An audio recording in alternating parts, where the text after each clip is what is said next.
less than a week, the streets of Uptown will be filled for Charlotte Pride. This fall, the Supreme Court will consider whether to take up a case that asks them to overturn the ruling granting same-sex couples the right to marry. It's the latest chapter in the Pride movement, and tonight we look at how the movement got its start in the Queen City.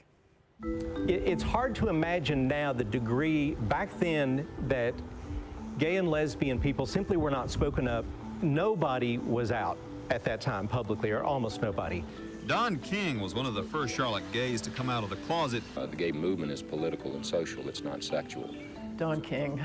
Back in the day, Don King was the out gay man in Charlotte, and I was the out lesbian. He started a lot of things and got a lot of things going. Queen City Coordinators, QCQ. Charlotte's very first Pride, it was June of 1981, mainly at UNC Charlotte. Around 100 people showed up. Which is a lot of people for a word of mouth. It also had a corporate sponsor too. Budweiser was its corporate sponsor. So in 1982, I thought, gee, it seems like this should be more public. Although it was in a public space here in Park Road Park, it was not publicized. It was outside the gay community. About 120 or so people to turn out. The next year, we ran a quarter-page ad in the Charlotte Observer, not for the park event, because again, we were not publicizing that, but simply to acknowledge Gay Pride Week. The newspaper ad was funded by a group of homosexual organizations in Charlotte that say they are concerned about the civil rights of their members. That little quarter-page ad did really well. So in 1984, we wanted to take it to the next level. Hey, Jerry, it says here that this is Gay Lesbian Pride Week. We went to 2 radio stations in town to purchase radio time. And we were told, sure, no problem. And then it got down to, what's it for? And we're like, well, it's for Gay Pride Week. The answer, of course, was no. The reason being they felt it was too controversial a subject. The young man is Darrell Logston. The group he represents is the Queen City Coordinators. We had no budget at all whatsoever, but they didn't know that. So we went to the city to ask to buy ads on city buses.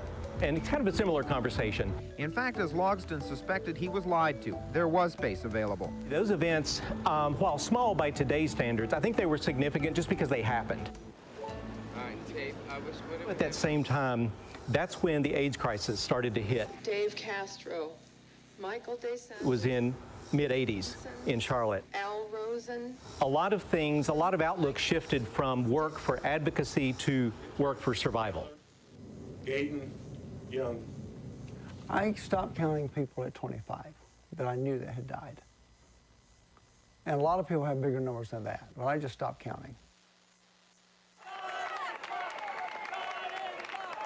Also in the late 80s, North Carolina had had a statewide Pride event for some time, but it was usually based in the Triangle area. And in true Charlotte form, we wanted to show that, oh, we could do it better. So in 1992, a local organizing committee was formed here in Charlotte. And Dan Kirsch and I were the co-chairs. We don't want problems to happen, and that's not what this is about. Dan was a dear friend. The people coming from around North Carolina are more conservative by nature.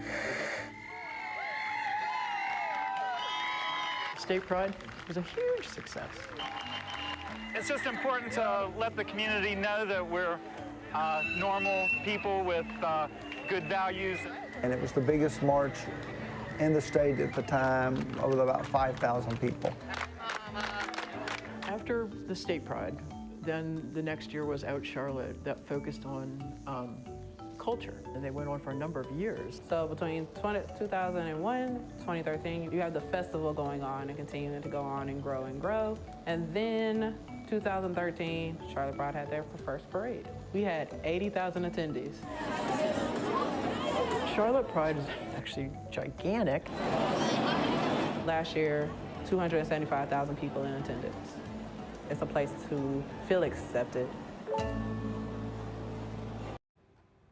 Charlotte's Pride Festival and Parade is this weekend, and you can see some of us from Channel 9 marching in the parade on Sunday at 1 o'clock. You can also find all of our stories on the Faces of Pride on WSOC-TV.com and our free WSOC Now app.